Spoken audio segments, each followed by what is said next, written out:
Today I'm going to teach you step by step how to make this super cute Christmas wreath. New to wreath making? Don't worry, this tutorial is beginner friendly. If you're new to the channel, be sure to hit that subscribe button. You'll find a full materials list for you below in the description of this video. Welcome to Stillwater's Wreath Designs. Come on in.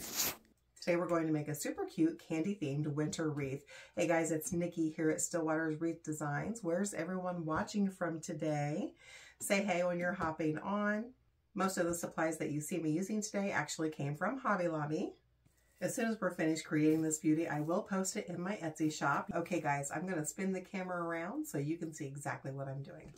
We're going to be building today's wreath on a 15-inch wire wreath frame. If you're not familiar with work wreath forms, they look just like this. It's 15 inches in diameter. It's got an upper and lower level and a total of 18 sets of ties. These are ties all the way around that wreath frame. And today we're going to use what's called the one roll Deco mesh method. This is a really great beginner method and it doesn't require as many supplies as other things do. We're going to be using this super cute multicolored mesh. We're going to start out on the lower level of our work wreath form. So I'm going to pull a little bit of this mesh out so that I can work with it. And I'm just grabbing a standard 12-inch ruler. And the first thing we need to do is anchor our mesh down into our wreath. We're going to start at any set of ties on that lower level. So I'm just going to scrunch and gather this mesh into my hand. And then I'm going to fold that tail back and tuck away that raw edge, which helps reduce the fray. We're going to come to any set of lower ties and open them into a wide V. Then we're going to place that mesh that we just curled under all the way down to the base of that V, and then give those ties a couple of tight twists. So we've just anchored our mesh down into our wreath base, and we're going to make 10-inch poofs on the lower level. So I'm just grabbing my ruler, laying it down on the most recent set of ties, coming out to that 10-inch mark, and guys, not looking for perfection, no one's going to be measuring. And then I'm going to pinch and gather that mesh into my hand.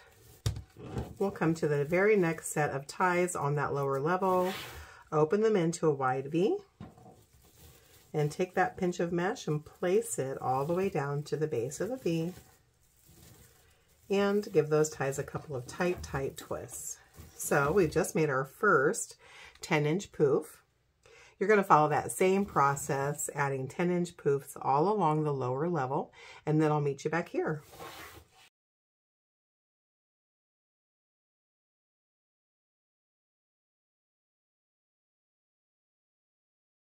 Okay, it's time to add the last lower level poof. I thought we would do that together so I can show you how you're going to just rest that right on top of where we anchored our mesh when we began. So I'm just identifying that 10-inch mark, scrunching and gathering that mesh. We're going to come right to those ties, open them into a wide V, and we're going to place this pinch of mesh right on top and give those ties a couple of tight twists.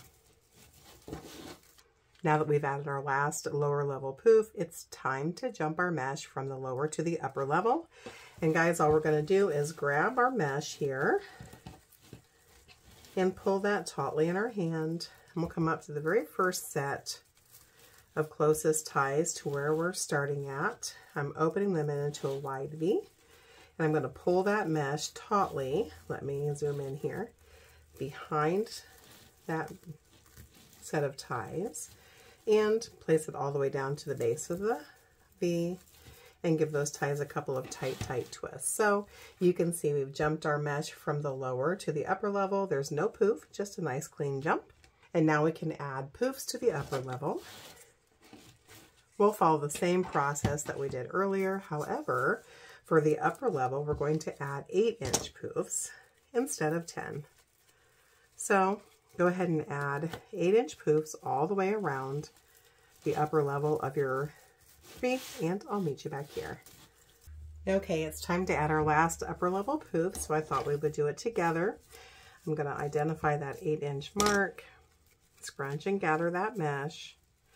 We're going to add that right on top of where we jumped our mesh from the lower to the upper level. We're going to give that a couple of tight twists. And now I'm going to grab my scissors and cut away the rest of this mesh. So I'm going to take my hand and place it between the mesh that we're cutting away and that last set of ties. And so my hand's kind of a guard. I'm going to come up about 1 inch and just cut that mesh. Just like that. Okay guys, we've finished adding all of our poofs into our wreath frame. And remember, this is the 1 roll Deco mesh method. So you should have about 1/3 to 1/2 of your roll left. And we're going to cut down this entire roll. We're going to use the whole thing in our wreath. So I'm going to set that base off to the side.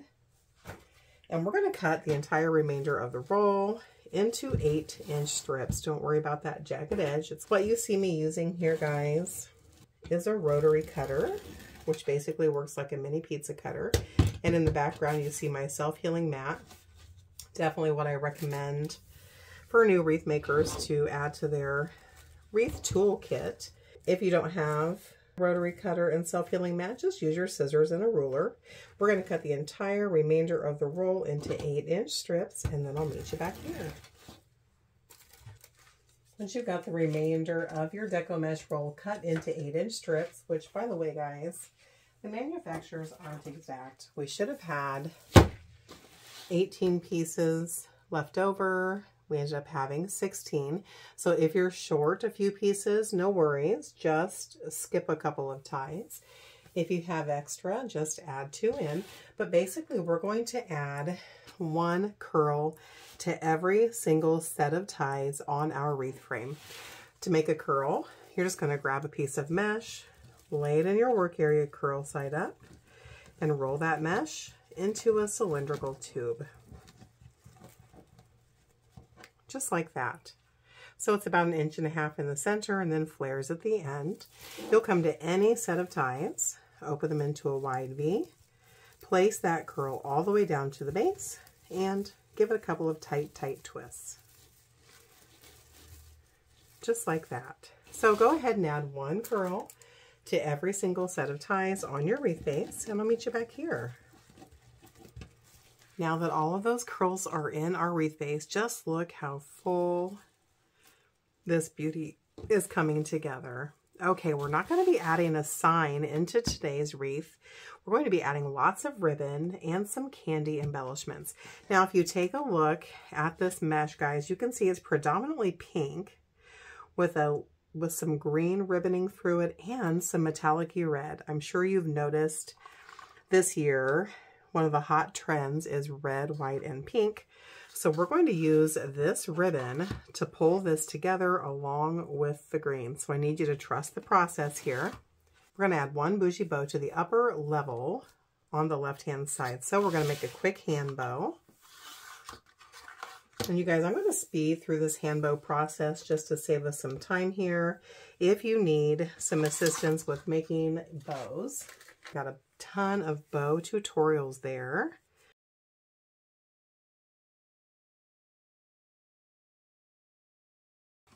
We're not going to fluff that bow until we have it in the wreath, but I am going to pull all of those tails down just so they're going in the right direction. What's your Christmas decorating theme this year? Tell me all the things, guys. Okay, so we're going to add this on the upper level on the left-hand side, just securing it down in a set of ties.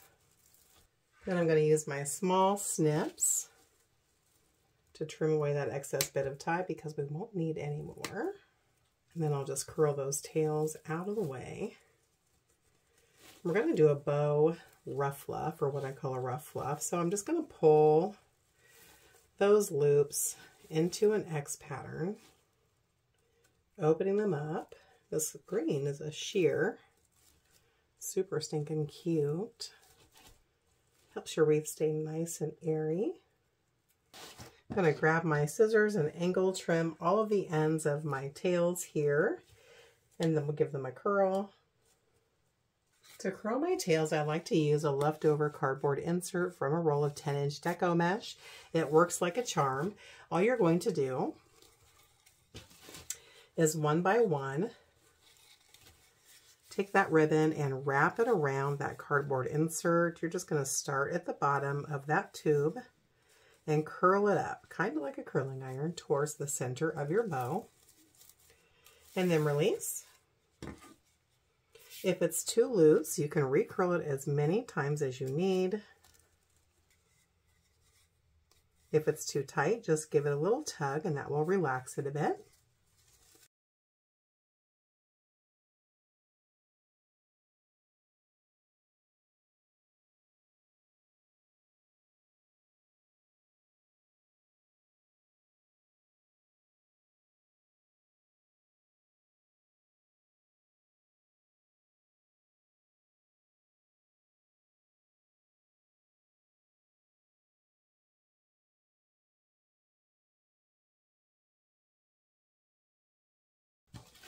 All right, we've got our first bow in. Look how well that complements that red metallic ribbon through the Deco mesh.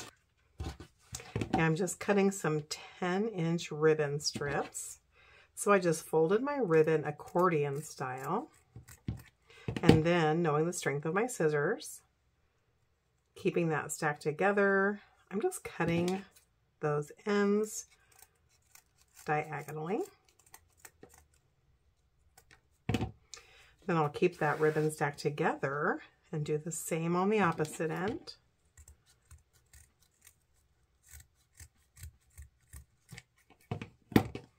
So essentially what we've done is folded all of our ribbon tails for this ribbon type. The total number of times that we needed, I just started out with 8, and then I angle trimmed all the ends. So that gave us exact measurements and trimmed ends all in one quick swoop. So I've cut 8 pieces of the red and pink. I'm going to cut 8 pieces of the green at 10 inches with angle trimmed ends.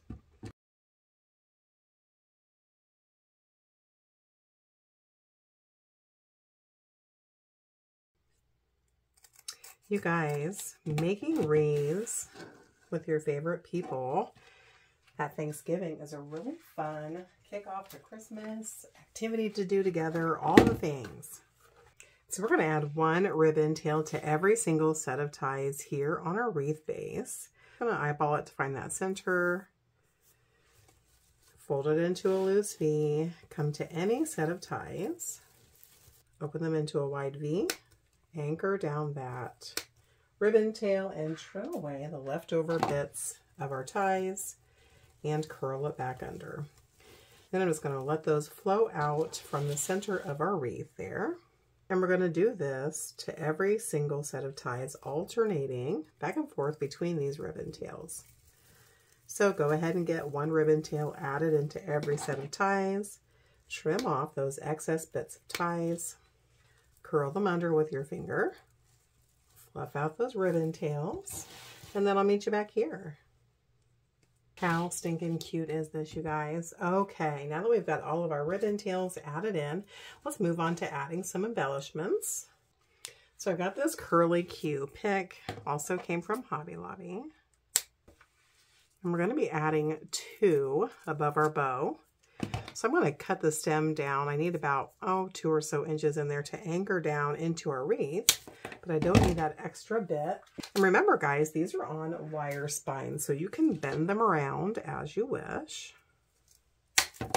We're going to secure them in with some hot glue. I'm just going to form them out a little bit, just like that. It's kind of spongy, super cute. We're going to add 1 in at either side. Let me show you what it'll look like on top. So we're going to poke them down in like this. So they almost look like candy antlers. So I'm going to spin this around. I'm going to run a long stripe of hot glue right down the spine. A couple of full squirts. I'm going to come in behind our bow and nestle that guy in. And then we're going to do the exact same thing with our second candy curl pick. on the opposite side.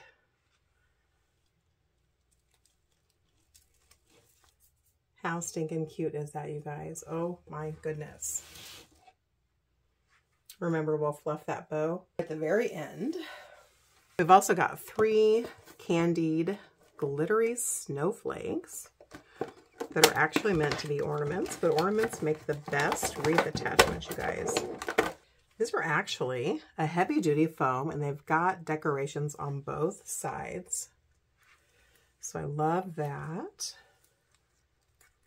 And I want to cut off those hangers. We don't need those. Let me show you how to make your own picks. You guys, these are actually meant to be ornaments. I've cut off the hanger, and we're going to make our own picks. Anytime I get a floral bush with really heavy-duty stems, I always keep 1 or 2 in my stash, and let me show you why. We're going to make our own wreath attachments. So I'm going to just trim off about a 4-inch piece. I'm going to come into my snowflake, and I want this to kind of nestle on its side just like this.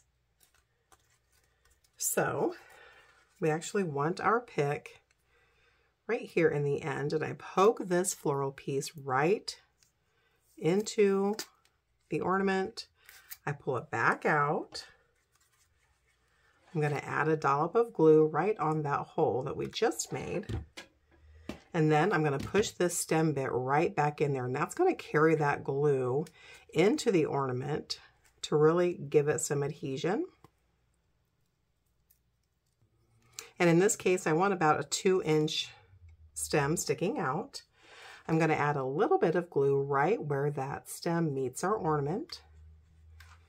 Then I'm going to add some glue on that stem. You see where I'm going with this, guys? Then you can nestle that right down in there, right down into your wreath.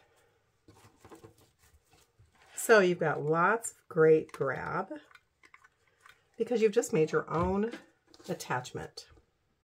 I'll follow that exact same process with the next 2 snowflake ornaments, spacing them apart equally on the right-hand side of the wreath.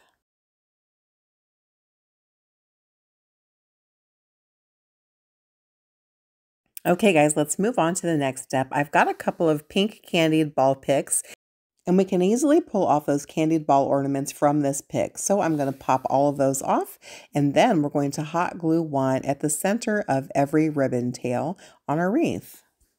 I'll also add one right in the center of the bow. If you are new to the Still Waters channel, we are all about step-by-step DIY wreath tutorials, and I'd love for you to hit that subscribe button and join us. We've got new tutorials uploading every single week. And this beauty is finished. I sure hope you enjoyed creating with me today. If you did, be sure to give this tutorial a thumbs up. It really helps my little channel to grow. You can find this in my Etsy shop. Happy crafting!